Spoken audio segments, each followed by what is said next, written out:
Oh, okay. This is my favorite question. Okay. If you have any mail on the counter from a nonprofit, I want you to grab it while you're listening to this. I want you to look for these words. Are you implying that if I say, I think you would like this versus you would like this, there's a difference? Yes, because that's super interesting. That small tweak will improve it. You'll like this. I'd like to be able to convey more of sort of what I can bring to the table to younger people, to my kids. And yet, if I bring that forward and say, here's what I have, that's not as effective as maybe what you said. I love my grandmother to death, but she'll talk for 3 hours. And if she really wanted me to pick up every time.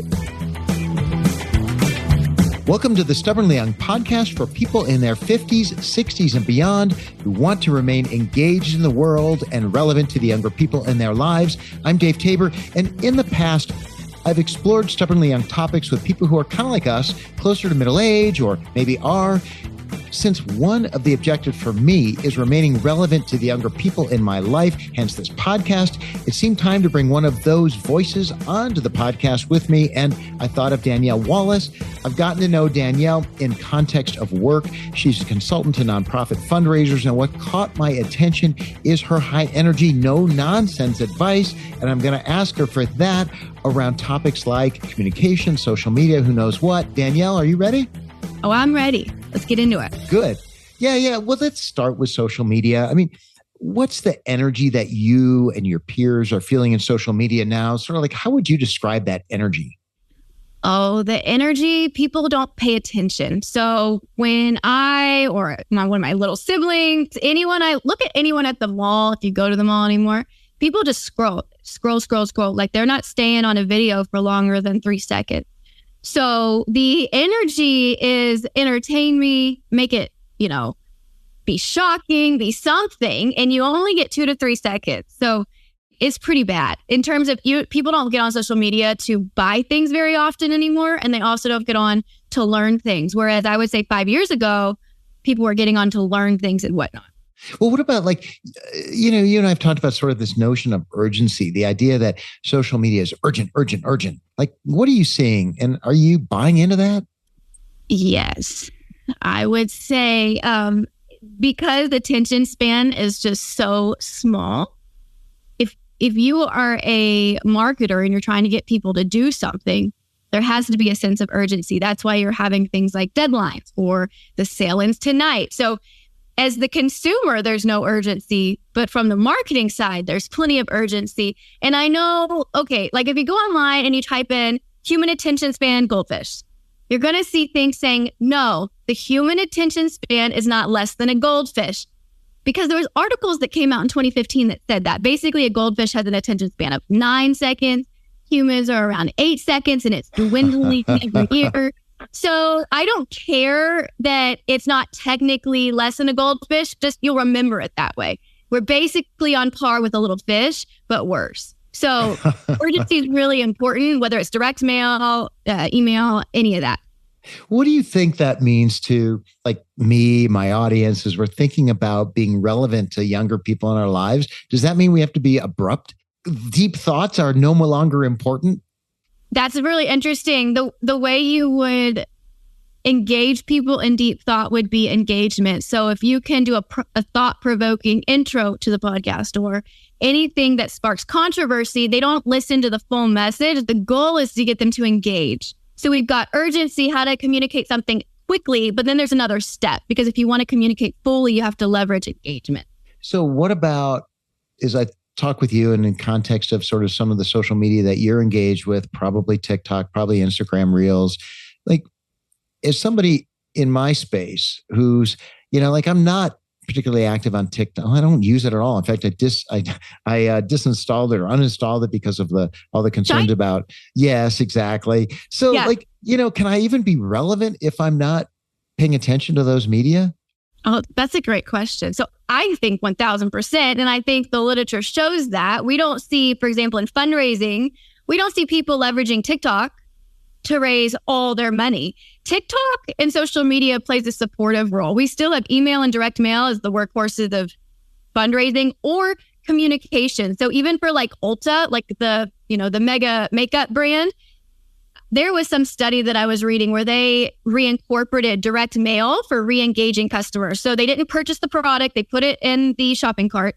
And what they did was they did this mass mail campaign where they sent a postcard to people who never purchased, and it drove up income like crazy. So to combine different channels is super important. So yeah, TikTok, I don't love TikTok. It's mainly for entertainment. And also your customers on Instagram are far more valuable. So you need 100 TikTok customers to make the revenue that maybe one Instagram customer would make. So just because you're on TikTok with 1 million followers, you're monetizing on commercials that you're promoting other people's products, not really they're not buying from you directly. So yeah. Well, when I think about some of the media channels, some of them seem, especially for people in my age bracket, and so we look at some of these things and say, it's inauthentic, it's bogus. People are creating all these, a lot of noise, a lot of hype. Is that in itself inauthentic, or is it an authentic version in a different way? That's really interesting. It's going to be different for each person. Cause you've got, for example, my videos, they're very authentic, but I do edit them. I do add in little things that pop up on the screens. You could call that too much, like she's trying too hard, or I'm trying to leverage the fact that humans are not going to watch for more than 3 seconds at a time. So if I can get you to stay longer. But I will say it's interesting, on Instagram, they now give you this option to label your image as AI. So if you're filtering yourself, you can label it as a filter, because there's so much pushback. And even on dating apps, of which I've been on them lately a lot. And it's so funny because men hate filtered. They say they do. They say they hate filtered photos. No, they don't hate filtered photos. They hate the ones that look filtered. So the goal is make them look very nice. But there's this distaste for not being authentic. So even if you look at like Old Navy, Victoria's Secret, anything like that, they're using real life humans now in their marketing because there's such a desire for authenticity. Are they still doing the brushing, the altering? Are they using filters to make people look different than they really are? Well, for example, there was a L'Oreal campaign, I think, where they did real skin. That was like the campaign's like real skin, and they showed the imperfections and all that, which they wouldn't call imperfections. They would just say, this is real skin. And I think that is a fantastic push, because if you think about, and this is me as a female, but if you think back to the 2000s, Paris Hilton, all these, like, it was just so, and there was a push for everyone to be real skinny, all the same. And so now there's a more appreciation for authenticity and diversity. And I do love that. So I do think we're seeing accounts that are real authentic. They're getting a lot more, views. Even the social media platforms are sharing them more often. So you'll find if you're a more diverse creator, you're going to get more views. You think that's a trend, or do you think ultimately we're going to go back to highly showy, inauthentic? I mean, is that ultimate? I think we're going to go back. I think humans so much love beautiful things, and I think in the culture right now, we had the Me Too movement, we had all that stuff, and I just think there's a push for authenticity. I don't know if it's going to stick around. We'll see. What do you think? I don't know, which is why I asked you, because I have a sense too, Danielle, that, humans are wired to, sort of you go back to prehistoric times, or you look at the wildlife kingdom, and, the lion with the biggest mane, or the toughest bull elk, that's the one that procreates. So I think animals are wired to at least see these things and notice them. And I think we're going to swing. So if you look at, I shouldn't watch this stuff, but when my mind needs to be numbed and I just need to stop thinking, I'll watch Selling Sunset on Netflix. Oh my gosh, plastic, big lips, everything. And I think that's one extreme. And then we've got the other extreme where it's like, we're promoting very unhealth by doing all this inclusivity. We're promoting lifestyles that aren't going to help people. So I think we're going to swing back to the middle. I don't know. I like the authenticity though a lot. Yeah. Do you think though your friends do too? I mean, yes, females do. I know that. We'll talk about that some more. Females are like, oh my gosh, we're so grateful to see real. If you grew up looking at normal TV, perfect humans, it's just hard growing up as a female like that. So having this more inclusive, having lots of different people represented in marketing, even American Eagle did a campaign where they talked about people with disabilities. They had them be in the campaign. Now, in my opinion, why do you gotta call it a disability? Just like let them be in their marketing. Like, I don't know why we have to make a thing of it, but we're seeing more of that. So I think it's super refreshing for people to feel like they fit. For men, I don't know if they like authenticity like that. I don't think men get as much. It's not as fair for men. We're much more inclusive with women than we are with men. It's a male model. They all look the same still. Huh. That's an interesting point. Except in pharmaceutical commercials. But that may be not be. They're diverse, but they don't all look the same. Yeah.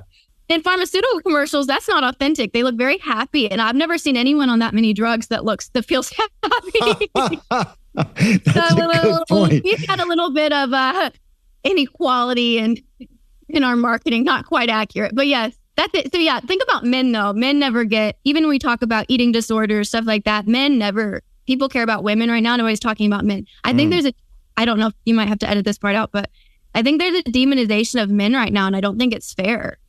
We need men. So in the Millennial, we need manly men. Well, I don't understand why so anyways, it's just interesting how things swing. So all humans are valuable and I like authenticity and I hope it sticks around.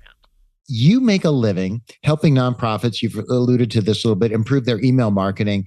And I was just curious, and I think it's part of just sort of being relevant in today's world. I mean, is email still is that still going to stick around? Kind of like, I mean, you even mentioned one of the clients or one of the companies, going back to direct mail, like post office mail, right? Yeah. So is email going to stick around?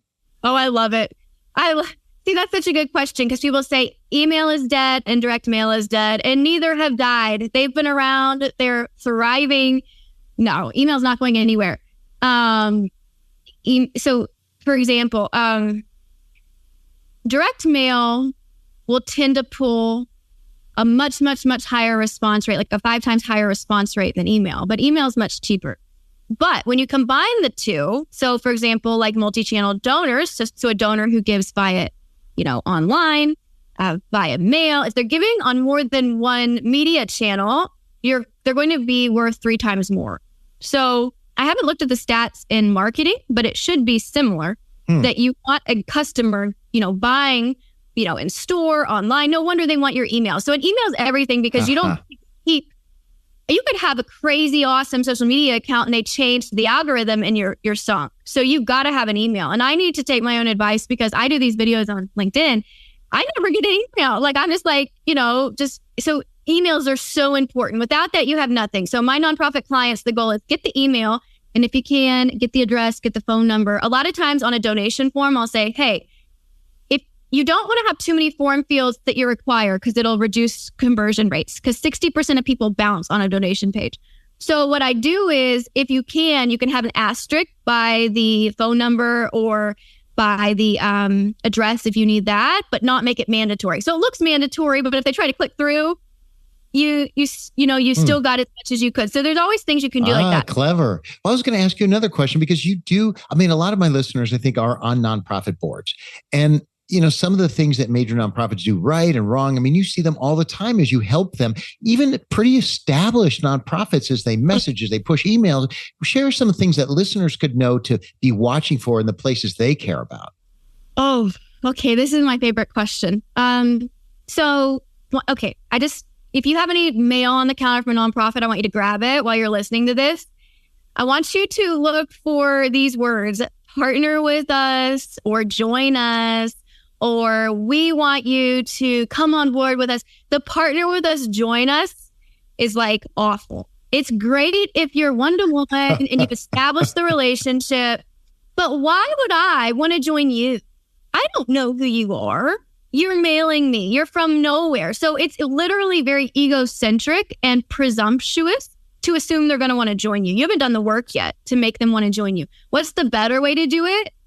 You donor, your gift can accomplish this outcome. Take the nonprofit out of it. When you write your sentences, you're going to say, you're going to end up putting yourself in there. Just take it out. You can literally say donor. Your gift today will help children do blank. Instead of donor, when you join us, you're going to help us as a nonprofit do blank.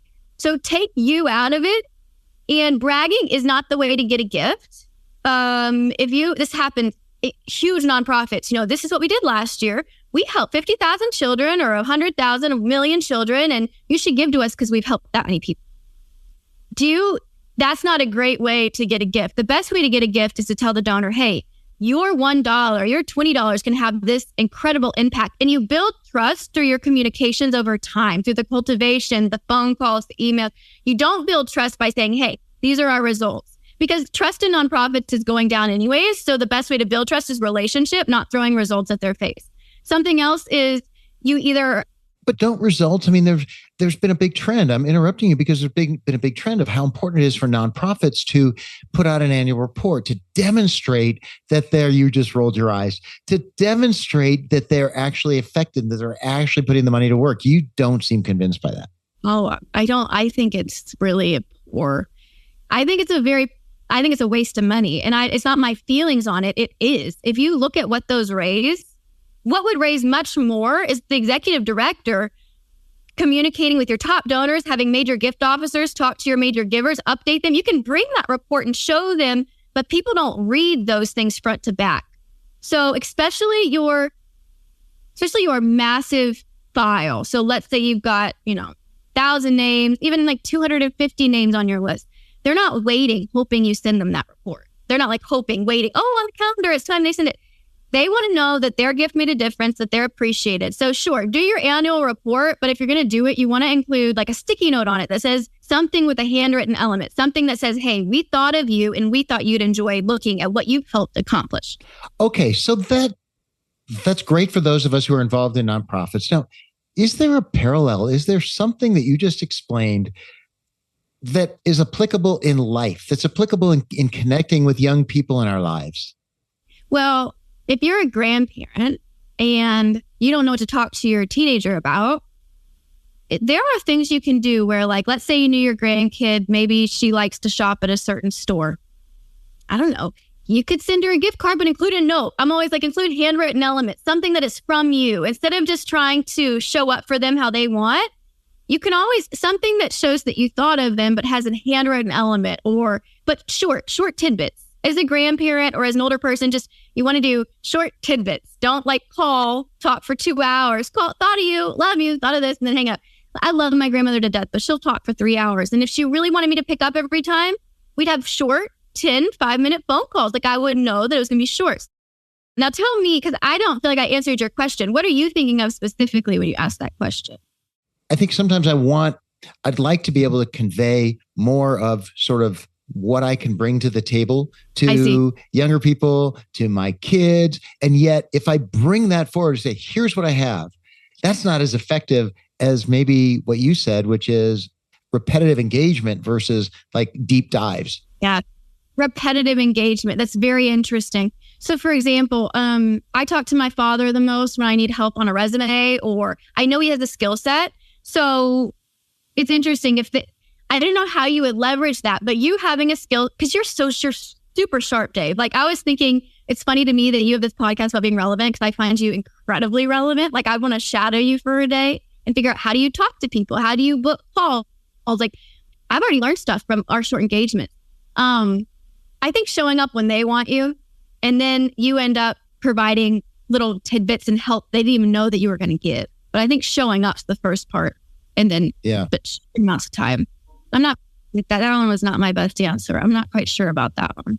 These are tricky things because all kids are different, all people are different, and so I don't have the answer to that. I will say, this is a very bizarre, this is just random, but it applies. When there is so I work as a development director at a nonprofit, and we work with family, and it's just quite interesting.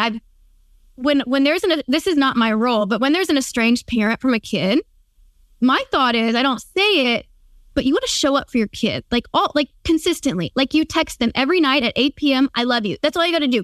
Consistent showing up, always being there. That consistency and that consistent messaging breeds trust, and you don't even have to see that. So I do think there's a power to consistent, repetitive messaging that resonates with the receiver. If my dad, he did his best, parents do their best. But if as a kid, if I would have known every day he was going to be here for me at this time, it creates this stability. So, yeah, you talk a lot in the messages, and you mentioned it earlier in this conversation too, about the difference between I and you. You're smiling now. So talk some more about that and what you've seen, maybe and what the data shows. You use the most powerful word you could use. So for example, when Dave and I have talked about subject lines or editing emails, if you can put you in the subject line, you're going to get opened. If it's, you thought you would like this, or you're going to think this is interesting, or even something that's relevant. So this doesn't include you, but if you were to say tomorrow, something that's relevant to you is going to get you open in an email and even in communication. So when I've broken up with people, I try to make sure they feel valued, because you only have one person you're going to be with. So it's not them, but I'll try to use you a lot. I think you're this, you're great, all this, like you're great. Or when I'm trying to get a date, what do you think about this? I think that you, tell me about you. It sounds so manipulative, but I just know it's going to get a good response. So you is just, it's always the best way to do it. Tom Ahern is like one of the originals, the OGs in the nonprofit copywriting, donor communications. And he always says, what's the you test? So he has people circle the U's as much as they can in a piece of writing. He said it should look like the measles by the time you're done with it, which is kind of funny. I think it's measles. Measles are circles, right? Yeah. So for like a subject line, for like, if I'm going to send my kid one of my kids, an article that I thought they would like, are you implying that if I say, I think you would like this versus you would like this, there's a difference? Yes, because that's super interesting. That small tweak will improve it. You'll like this. It's totally you-centric versus my dad wants me to read something. It's, there's something for me. Yeah. Yeah. But even that though, Dave, is better than most stuff. Like instead of please read this article or, hey, you is going to be great. Are there aspects that, if I just think about how I want to communicate or how listeners want to communicate with friends or, particularly the younger people in their lives, are there aspects of what you're doing and how you're shaping beyond what we've already talked about that would translate into simple human interaction that would make us more effective, more engaging, more attractive to the younger people in our lives? Being informal and real casual is good. So for example, I'm on LinkedIn and I'm wearing my favorite clothes. I'm not dressing up. And I thought that might hurt me, but there is an appeal for authenticity, showing up as you. So not trying so hard, being informal. This is quite interesting too. I would not do this on a podcast or when I'm working with a client, but it's interesting to me that this is so bizarre that cussing in the workplace is it's just not the same as it would have been 50 years ago. I'm not saying go do it. I'm just saying there is an appeal to being informal. There's also a huge appeal, like we were talking about, to being authentic, just being you, because people just want real. The other thing is creativity is really loved right now. So even on social media, the accounts that are creative, the way they do reels, the way they maybe get engagement, creativity tends to pull a bigger response rate, and the platforms favor that. Mm-hmm. Yeah. Well, how do you juggle that notion of, well, first of all, forcing creativity only looks awkward. That's hilarious. I've never thought of that. Yeah, you can't, that's basic. You can't force creativity. That's really interesting. So I would say your most authentic expression of yourself is going to foster creativity. What if you're a boring person? You're a boring person. Then you can only rely on you. You just gotta bounce off their energy, let them talk, it's hilarious. It's amazing what you can find out when you ask questions. Here's what I like to do. So if I am on a sales call and I'm trying to be like on Dave's level, it's going to take me a long time. But when I don't know where to go with the conversation, I just ask a question off the last thing they said. So they say, I feel okay. And I'll say, you feel okay? Because Dave and I both read this book called Never Never split the difference. Yeah. Uh-huh. The best negotiation strategies is just the repeating of the last thing they said in a question. So asking questions about what they've just said is one of the best ways to do it. If you're boring, but you're not boring, maybe you just been in your own box for too long. But if you're boring, ask questions. Ask questions. The other thing is the social events and current issues. It's amazing to me how much Gen Z really, really, really cares about global warming and social activism, all that stuff. It was not, as a millennial, it was not on my radar, but it is theirs. So if you're older and you want to talk to somebody, like just a random kid about social issues, they'll talk to you about it. Wild. One of the things you mentioned, you and I have talked about in communicating, is not to be cute, but to be clear. I don't know. Does that make sense in a conversational moment, or is that really just in written communication? Writing. Well, I'm super literal. I don't understand jokes. I've always wondered if I'm a tiny bit on the spectrum, because I'm like, I just don't. I do not get jokes. I don't. So I think you can be cute in person if you want. But if you want to get a message across and you don't have someone's attention for very long, you can't be cute. You just have to be very clear, but especially for written. All right.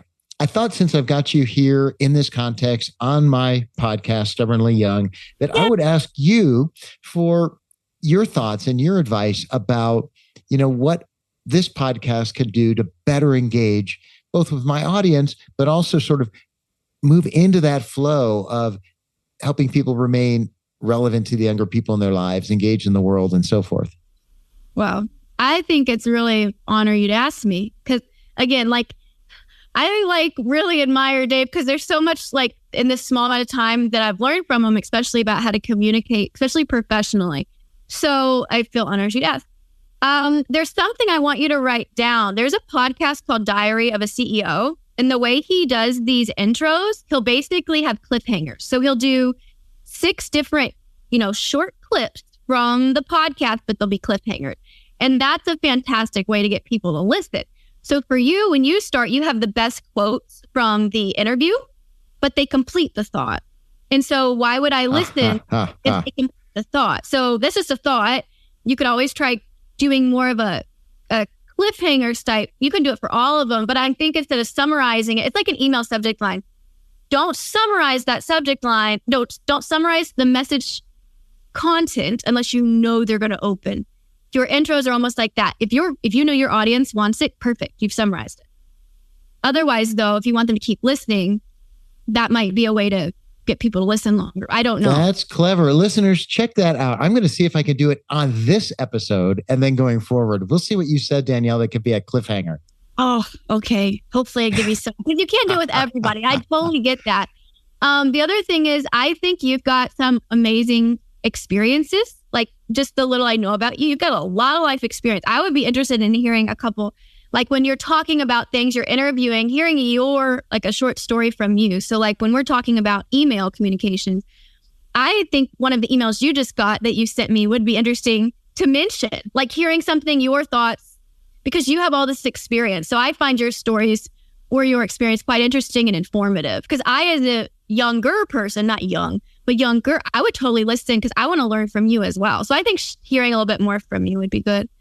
Well, I'm grateful for both of those pieces. Did I interrupt? Was there another one? There was going to be one other one. Keep going if I haven't dislodged it. No, you haven't dislodged it. No, I just think it's really good. And I just was going to say the topics you pick are amazing. So I was listening today about marketing. You talked to some marketing guru. They're just all super. And then the billionaire experiences, that's important to me. I always say, to me, little experiences you can have those billionaire experiences just being you if you maximize the moment. That's brilliant for anyone. So I would just like to hear a little bit more from you. I think that'd be super interesting. Well, I appreciate the suggestion. More questions. Having people, if they had any questions for you or ideas, hearing from your audience would be really interesting. All right. Thank you. All right. So here's, in fact, one of the rules of Stubbornly Young is learn something new. Continue to learn new things. And so I hope to be able to hear those 3 suggestions and incorporate them, because I like them. I don't have to I don't have to agree.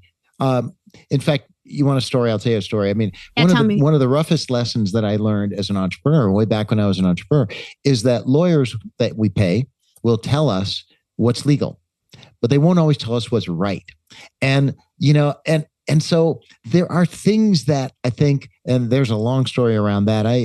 Sadly, it was something that I was sort of an ethical failure on my part, but I went back to remediate.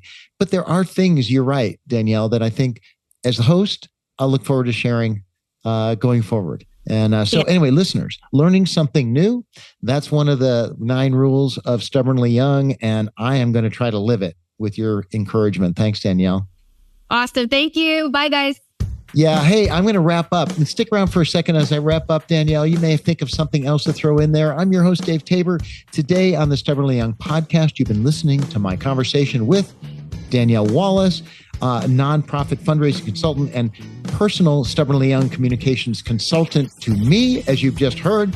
Listeners, this has been episode 15 of the Stubbornly Young podcast for those in their 50s, 60s, and beyond, remaining engaged in the world and relevant to the younger people in their lives. Hey, do me a huge favor. Please help the podcast spread. You can do that by submitting a review and by sharing with your Stubbornly Young friends. Catch you next time on Stubbornly Young. And Danielle, so fun. So fun. So fun. We might have to do a part 2 down the road. In fact, as I Thank you. attempt to implement some of your suggestions, we'll see where they go.